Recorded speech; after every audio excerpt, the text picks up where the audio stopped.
Yo, she's here. I reached out to a friend. I was like, there is this amazing voice I've not heard and perspective I've not heard. And I was like, I need to hear this perspective, and young leaders need to hear this perspective.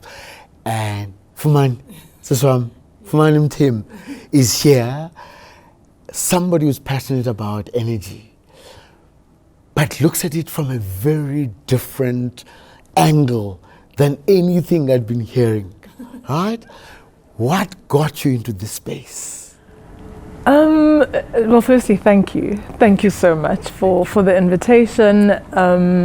I mean, my mind is blown, and as much as I've come as someone who has something to share, I've treated myself as a delegate. So yes. I've learned so much. I've gone to other master classes, and it's elevated me and my spirit. So thank you. Thank you. On what got me here, it wasn't energy. What got me here was actually just the quest for development, and the appreciation of, I think, the responsibility of my generation, which we've understood as economic freedom. So we were very fortunate to inherit political freedom, and I guess also the timing of my birth meant that I experienced a bit of apartheid, and then the transition. And so I was conscious of the importance of being a steward of the national project, and we understood that whatever we'd been exposed to wasn't for our own ends, but for society in general. So what got me here, and it's not just the story of myself, of course, Pele as myself and 5 other founders, and today, we're very proud to employ 100 people, so very excited. And this is why we started the business, to really contribute to South Africa's national development objectives, and then understanding ourselves as global citizens to contribute to making the world in general a more just and equal place. That's how we started our business. So energy came after the fact. Energy became a platform, a conduit, a tool that would allow us to do the work of development with a degree of independence, intellectual independence, so that we could apply ourselves as we saw fit, and not as driven by an agenda of a sponsor or a funder. So if I'm hearing you well, you're saying we got political freedom, yet we remain the most unequal society in the world. And some of the structural inequalities are so inbuilt that if we're not conscious and intentional in undoing them, we will just perpetuate the status quo. Absolutely. And I think the path to how you do that is, let me say, there are many paths, and they all need to intersect at our shared understanding of a better life. But we all have different responsibilities to play in doing that. So being outside of the state, and therefore being outside of the legislative environment, means that we have certain constraints as private actors, right? So the state has its role to play in advancing structural transformation. They can change laws. They can quite fundamentally change the rules of engagement. What we do as private actors is seize opportunities that allow us to contribute to that project, but appreciating where we are at any given point in history, right? So what we understood is that the opportunity that's created by the state, which is in the form of black economic empowerment, meant that we had a way of participating in an economic sector that really everywhere else in the world is truly a big boys game. The energy sector is not a sector that people in their 20s decide, oh, that's the one we're going into, right?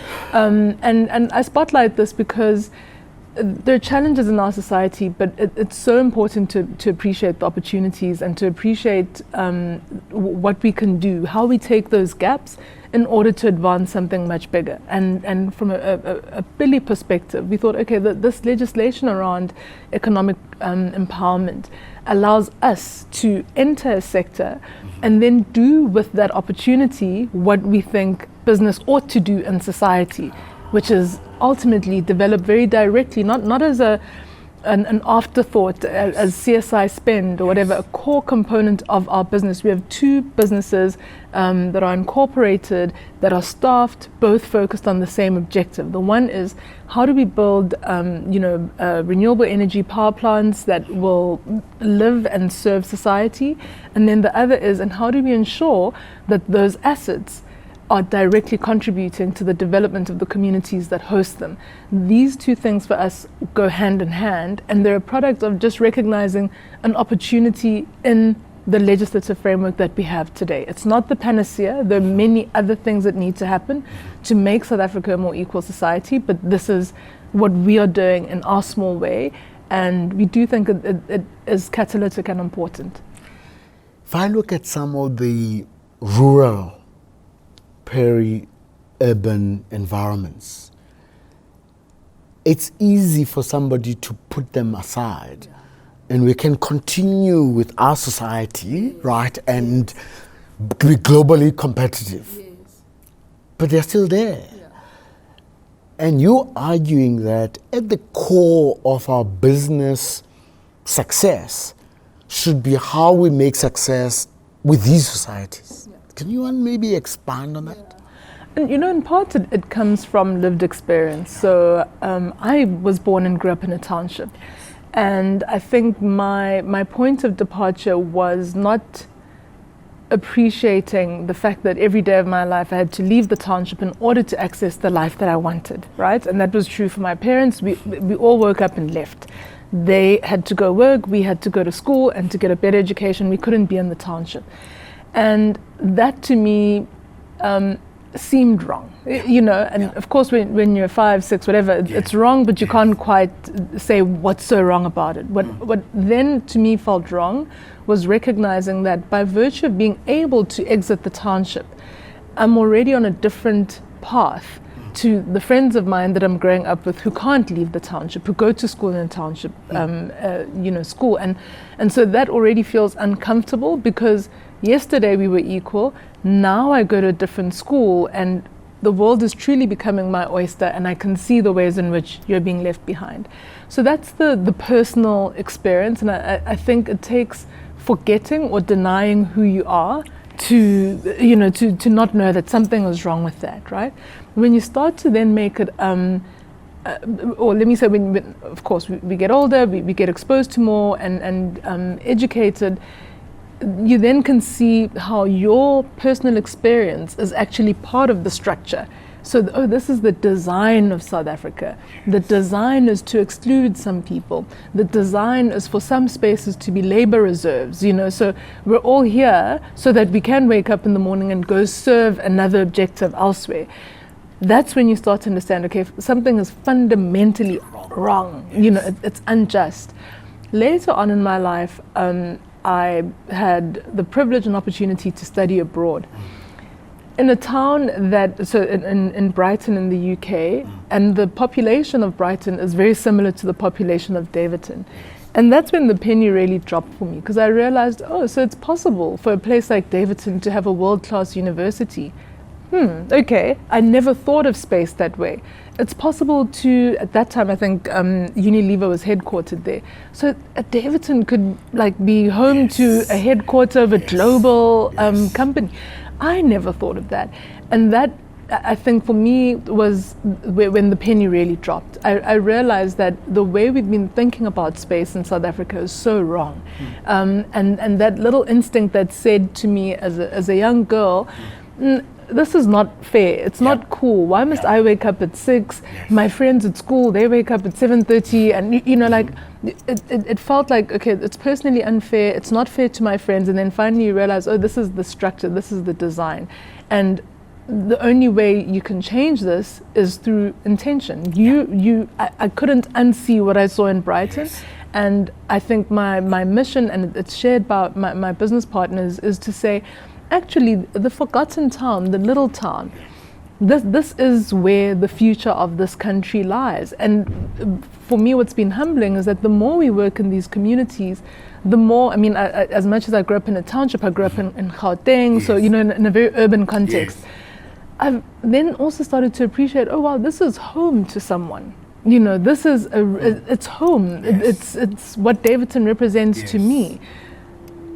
It needs to be more than just a labor reserve, you know, and we can bring what we have been exposed to, and in collaboration with this community, we can transform this community into more than just a place where people sleep. It can be a place where they work. It can be a place where they express themselves politically, socially, a vibrant space. And that's what we're hoping to do. So renewable energy power plants anchor the possibility for all of that in terms of our business model. You said Wakanda. And I went, what? I mean, I was transfixed to this reimagined world and economy.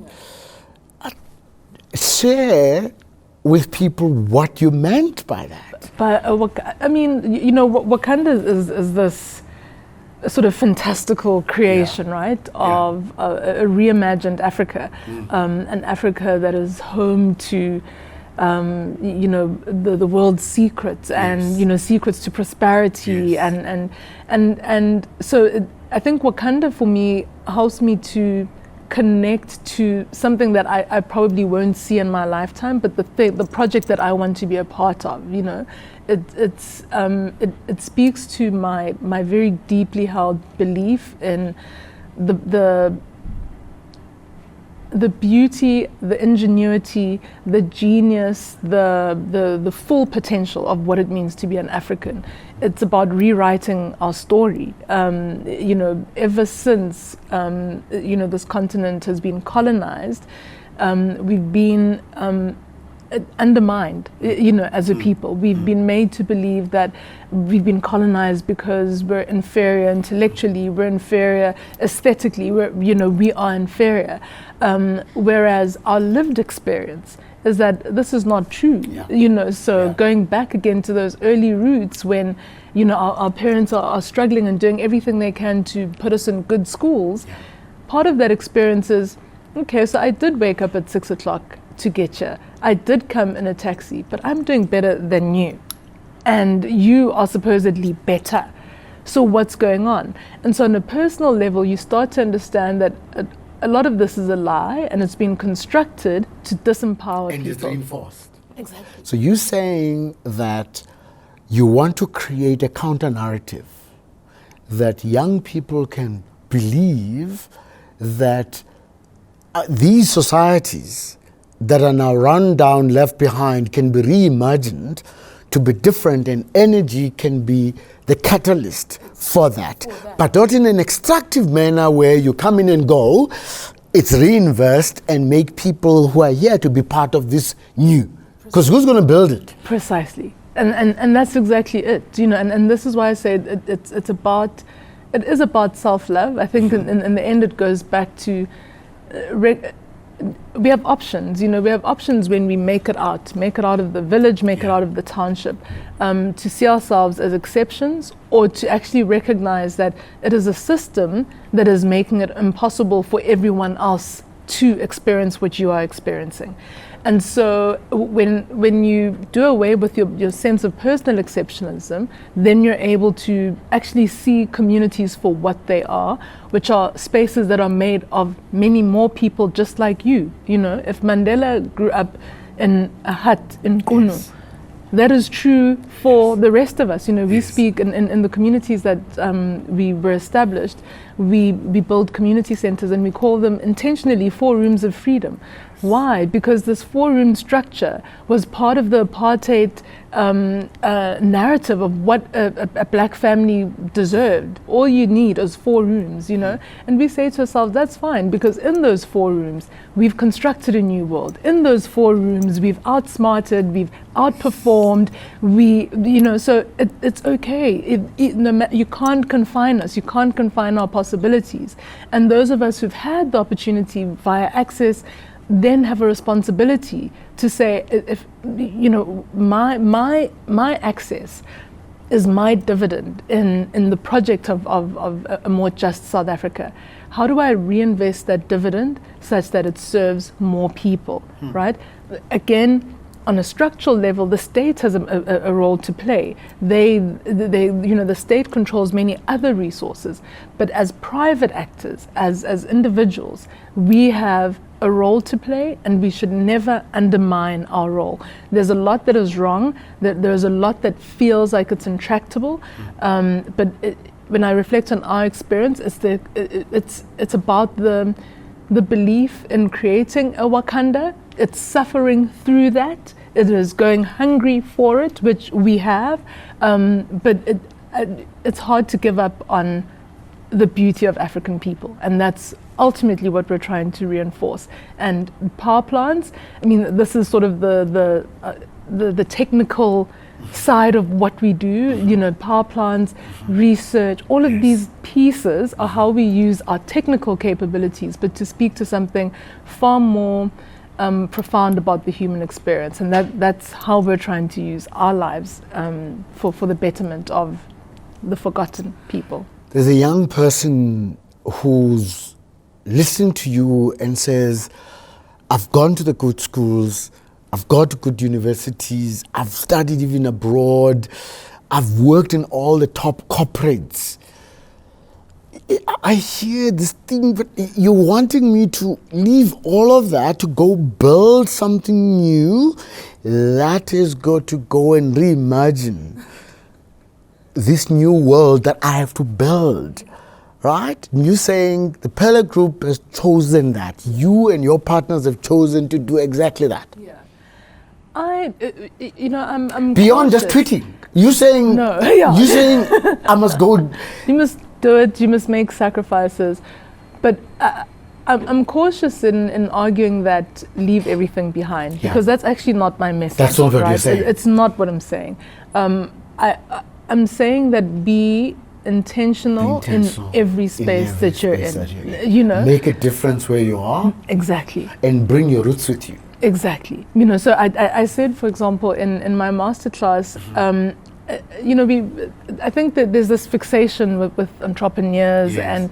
and I absolutely object to the notion that by virtue of being an entrepreneur, you are smarter, you are, and I think it's also living in a capitalist society where money is a signifier of things that it doesn't need to signify. What's important is recognizing that you have a unique set of talents, and to that person who's gone to the schools, and for a lot of us it's been a long life of performing so that to be acceptable. Exactly. So mom can go, you're a good girl, then your teacher's like, oh, you're so great, and at some point you need to claim all of that. You need to claim yourself and decide, but what means something to me? I may have done really well in this class or in this job, but I don't care about it. So it's about finding that alignment of yourself and your purpose, and then focusing on that. It could be in entrepreneurship, it could be in civil society, it could be within a corporate. The recognition of that purpose is what I think makes you someone who's actually able to add value, and that should be what we really are concerned with. How do I create value? How do I add value? And when that's your fixation, I think, and not so much extraction, because extraction is give me the certificate, give me the money, give me the, I get that. But the true meaning, I think, of life is in what we plow back into society, and that is what you need to find within yourself, and it's not defined by any institutional arrangement. You could be the president of the country and be the most corrosive member of that society. So no institution will determine the value that you're adding. It's you, your personal alignment, and your commitment to your values. So our election has been consequential. I think it creates new space for new perspectives, new ideas. I think young people are looking for different perspectives.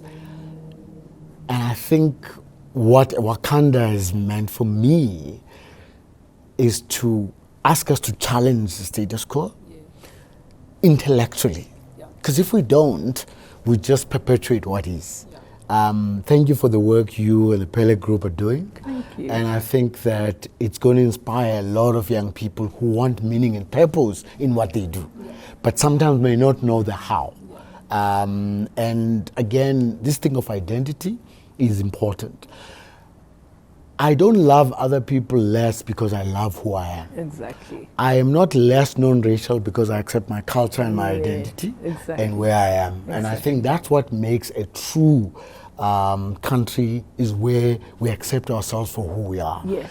And are unapologetic about that. Exactly. Thank you so much. Completely Thank agree. you for being here. Thank you.